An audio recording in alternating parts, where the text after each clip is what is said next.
है वो नहीं कर पाया, तब उसने अचानक जो है वो हमला किया। और अमेरिकी साम्राज्यवाद इस समय पूरी दुनिया को अपनी जागीर समझता है। जहां वो समझता है कि उसके मनमाफिक सरकार नहीं है, वो अपनी सरकार बनाना चाहता है। मुख्य बात ये है, बांग्लादेश, श्रीलंका और आसाम में वो तथाकथित जनक्रांति करके अपने मन की सरकार बनवा चुका है।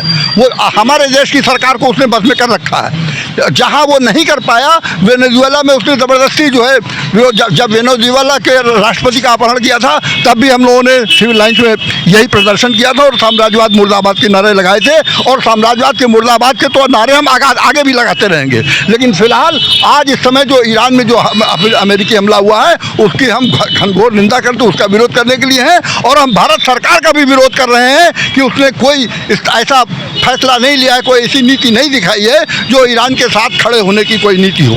अभी 2 दिन पहले ही इजराइल दौरे से प्रधानमंत्री वापस आए हुए हैं। बिल्कुल, पहली बात तो इसराइल में उन्होंने जो कहा, पहली बात जो कहा कि इजराइल इज फादरलैंड, हम उसकी घनघोर निंदा करते हैं और हर भारतीय को करना चाहिए। और इसके बाद उन्होंने इसराइल से क्या डील किया है हमें नहीं मालूम, लेकिन वो इसराइल से वापस लौट आए हैं, इसका मतलब। और उसके बाद तुरंत बाद हमला हुआ है। हमें लगता है कि वो इस बात की सहमति देके आए हैं कि तुम हमला करो और हमारा समर्थन। ये चुपचाप हुआ है, मुझे नहीं मालूम कि उन्होंने क्या किया है, लेकिन इससे हमें मतलब नहीं है। फिलहाल तो हम इस बात का विरोध कर रहे हैं कि ईरान पर जो अमेरिकी हमला हुआ है उसका हम विरोध कर रहे हैं। और ईरान के साथ हमारी सरकार को एकजुटता जाहिर करनी चाहिए। सरकार नहीं कर रही है तो हम कर रहे हैं। यही अमेरिकी दादागिरी लगातार देखी जा रही है। अमेरिका, जैसे आपने कहा कि अमेरिका ने अफगानिस्तान में सरकार को अस्थिर किया। दरअसल अमेरिका पूरी दुनिया को अपनी जागीर समझता है। जैसे अभी कुछ दिन पहले उसने कहा कि पूरा ग्रीनलैंड हमारा है, ग्रीनलैंड पे हमें चाहिए। जब यूरोप ने और कनाडा ने ये विरोध किया कि नहीं, ग्रीनलैंड पर आपका मलकाना नहीं चलेगा, तो ग्रीनलैंड का एक थोड़ा सा ज़मीन का टुकड़ा लेके वो मान गया है। लेकिन वो समझता ये है कि दुनिया के सारे संसाधन हमारे हैं। चूँकि आप जानते हैं कि वेनेजुएला में सबसे ज़्यादा तेल के भंडार हैं, तो तेल के भंडारों पर कब्जा करने के लिए उससे पहले कोशिश की, पहले सरकार बदलना चाहा, वो नहीं कर पाए, तब उन्होंने जो है, और ये वो साफ साफ कहता है, लेकिन साफ साफ आरोप वो ये लगाता है कि वो नशे की तस्करी करता है। इसका कोई सबूत नहीं है। जैसे ईरान के खिलाफ वो आरोप लगाता रहता है कि ईरान में परमाणु परीक्षण हो रहा है, परमाणु बम बना रहा है, इसका कोई सबूत नहीं दे पाया। पिछले 20 सालों से अमेरिका यही रट लगाए, लेकिन कोई सबूत नहीं दे पाया। और उसको सबूत की परवाह नहीं है। वो तो सबूत दे चाहे न दे, आरोप भी लगाएगा और आरोप लगाने के बाद सजा भी करेगा। जो पहले 20 साल पहले वो इराक में कर चुका है, अब वो ईरान में करने जा रहा है। और हमें इसी का बात का विरोध करना है। हम उस समय भी विरोध कर रहे थे, हम आज भी विरोध कर रहे हैं। ईरान के सुप्रीम लीडर के मारे जाने की खबर है। अब खबर है, दुर्भाग्यपूर्ण है। उसके लिए क्या किया वहाँ ईरान की सरकार ने भी इसकी पुष्टि कर दी है। ये दुखद तो है, हम उसी का शोक मना के जा रहे हैं। नहीं तो अब ईरान के सुप्रीम लीडर के कई बयान बड़े चर्चाओं में रहते हैं। उन्होंने महिलाओं का जो बयान है, महिलाओं, देखिए, पहले ईरान की अपनी सरकार में उसकी आंतरिक जो नीति है वो उनकी अपनी नीति है, उसकी हम समीक्षा कर सकते हैं। लेकिन उनकी आंतरिक नीति के आधार पर किसी दूसरे देश को फैसला नहीं लेना है कि हम इस सरकार को बदलेंगे। वो उनकी आंतरिक नीति है, वहाँ की जनता का विरोध करना है। हम उसकी जनता के साथ हैं, वो दूसरी बात है। हम ये इशू पर देखेंगे, लेकिन इस बात पर क्या अमेरिका का हक बन जाता है कि ईरान की सरकार बदले? ईरान में जो कुछ भी हो रहा है तो क्या अमेरिका का ये हक बनता है कि वो ईरान में परिवर्तन करे? ये आरोप लगाए जा रहे हैं कि अमेरिका के दबाव से भारत सरकार कॉम्प्रोमाइज कर ली, ईरान से तेल लेना बंद। बिल्कुल है। ये भारत सरकार पिछले 2 साल से अमेरिकी दबाव पे काम कर रही। पहली बात, जब अमेरिका की सरकार, ट्रंपवा ने कहा कि हमने सीज फायर कराया, 50 बार उसने कहा और एक बार भी भारत सरकार ने ये नहीं कहा कि नहीं, हमने अपने विवेक से सीज फायर किया है, हमने उचित समझा इसलिए सीज फायर। वो बराबर कहता रहा, हमने विरोध नहीं किया। इसके बाद वो बराबर हमारे ऊपर टैरिफ लगाने की धमकी देता रहा, मैं कुछ नहीं। तो ये सीधी बात है कि हमारी सरकार लगातार अमेरिकी दबाव में है। और दबाव में क्यों है? अभी जो ट्रेड डील आई है वो बिल्कुल सरासर भारत के पक्ष में नहीं है। वो भारत के पक्ष में, अमेरिका के पक्ष में, भारत के पक्ष में नहीं है। वो ट्रेड डील हुई है, हम उसका भी विरोध कर रहे हैं, आगे भी करते रहेंगे। तो ये तो सही बात है कि भारत सरकार दुर्भाग्यपूर्ण तरीके से अमेरिका के आगे पूरी तरह से समर्पण कर चुकी है। पाकिस्तान ने ईरान का समर्थन किया है।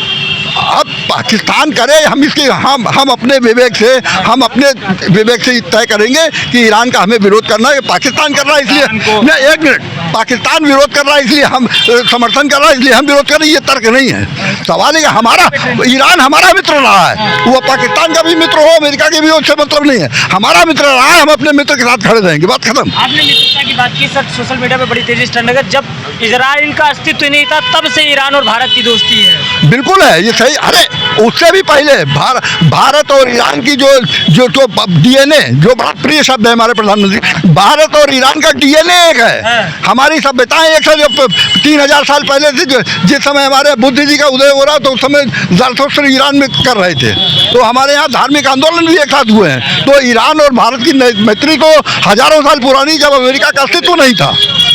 फोटो ले लो जी। कॉम्प्रोमाइज्ड पीएम और समेत तब लेके के आज लगभग जम्मू कश्मीर ले लीजिए, लखनऊ ले लीजिए, कई ऐसे जगह पे जहाँ पे ईरान के प्रमुख सुप्रीम लीडर के मारे जाने के बाद लगातार धरना प्रदर्शन किए जा रहे हैं और लोग शोक मना रहे हैं। देखिए, हमारे देश का प्रधानमंत्री नरेंद्र मोदी एपस्टीन फाइल में नाम आने के डर से ट्रंप के आगे सरेंडर किया हुआ है, लेकिन इस देश की जनता सरेंडर नहीं की है। इस देश की जनता आज भी न्याय के, अमन के पक्ष में है।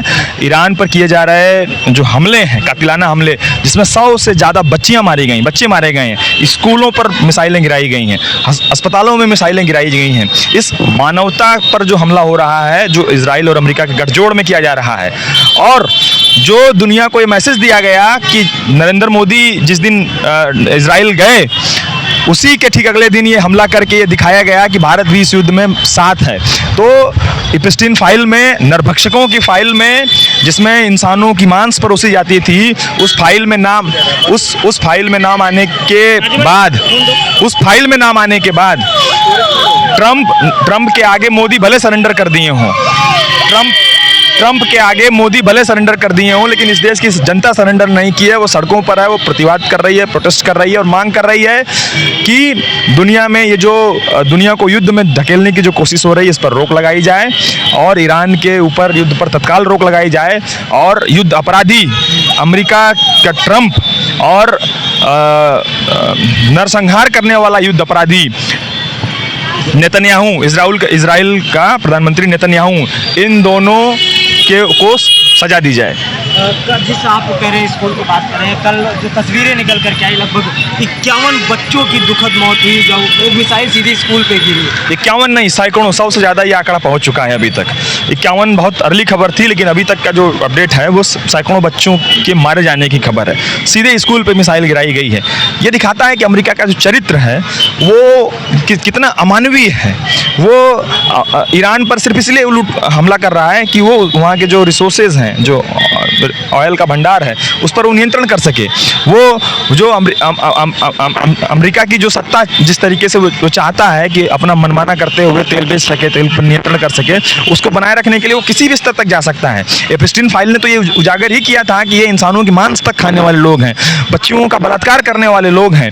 अभी इन लोगों ने साफ दिखा दिया कि ये अपनी हवस को, अपने लालच को, अपने मुनाफे को बनाए रखने के लिए ये किसी भी स्तर पर जा सकते हैं और भयानक कत्लेआम कर सकते हैं। इजराइल ने लाखों बच्चों को, महिलाओं को, उनका कत्लेआम कर दिया, उनका नरसंहार कर दिया है। अब अमेरिका भी उसी में हाथ मिला करके उसी तरह का नरसंहार वो ईरान में करने जा रहा है। हम लोग जिसके खिलाफ संयुक्त वाम दलों के द्वारा, CPI, CPM, CPIML के द्वारा हम लोगों ने प्रतिवाद दर्ज किया है और हम लोग भारत सरकार से मांग कर रहे हैं कि ट्रंप की दलाली करना छोड़ करके एक मजबूत हस्तक्षेप लेते हुए इसकी मुखालफत करें, इस पर रोक लगाने और ट्रंप और नेतन्याहू को युद्ध अपराधी घोषित करते हुए सजा दिए जाने की मांग करें। इस वक्त हम हैं बालसन चौराहा इलाहाबाद में, जहां पे संयुक्त वाम दल द्वारा धरना दिया जा रहा है और इनका डिमांड ये है कि सरकार ऐसा काम करे जो देश के हित में हो, जनता के हित में हो, हमारे राज्य के हित में हो, और ऐसा कोई कदम ना उठाए जिससे हमारे देश के अंदर कुछ भी आसार हो सकता है, गृह युद्ध जैसा माहौल भी बन सकता है, जो कि हम लगातार देख रहे हैं कि पिछले कई सालों से ऐसा आसार बनता है, कहीं कहीं बनता है और लोगों को दिखता है कि इस तरह जनता में आक्रोश रहता है। और हम सरकार से एक बार फिर से यही दरख्वास्त करेंगे कि देश हित के लिए कार्य करें।